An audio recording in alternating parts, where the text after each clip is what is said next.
हमारे पास यहाँ पर एक सेल है जिसका ईएमएफ ई और इंटरनल रेजिस्टेंस आर है और इस सेल को हमने कनेक्ट कर दिया है एक वेरिएबल रजिस्टर से। अब हमें इस वेरिएबल रजिस्टर के अक्रॉस जो वोल्टेज ड्रॉप हो रहा है और जो इसका रेजिस्टेंस है, इन दोनों के बीच हमें एक ग्राफ ड्रॉ करना है।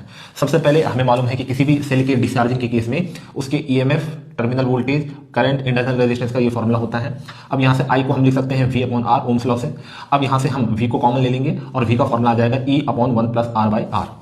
अब यहाँ पे हम पहली कंडीशन ये लेते हैं कि अगर R की वैल्यू इन्फिनिटी को अप्रोच करे, तो R की वैल्यू अगर इन्फिनिटी हो गई तो R अपॉन इन्फिनिटी कितना हो जाएगा? 0। तो 1 प्लस 0 1, तो V किसके बराबर हो जाएगा? E के बराबर। तो उस कंडीशन में V अप्रोच करेगा E को।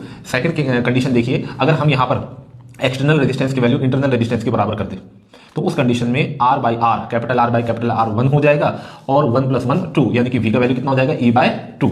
और तीसरी कंडीशन, अगर हम R की वैल्यू 0 कर दें तो R की वैल्यू 0 करने पर समथिंग अपॉन 0 ये इन्फिनिटी हो जाएगा और इन्फिनिटी प्लस 1 इन्फिनिटी और E अपॉन इन्फिनिटी हो जाएगा 0। तो यहाँ पे V का वैल्यू कितना हो जाएगा? 0। अब इन सभी पॉइंट्स को हम इस ग्राफ में ड्रॉ करते हैं। जब R का वैल्यू बहुत ज्यादा है यानी कि इन्फिनिटी है, उस कंडीशन में हमारा जो V है उसका वैल्यू E को अप्रोच करेगा।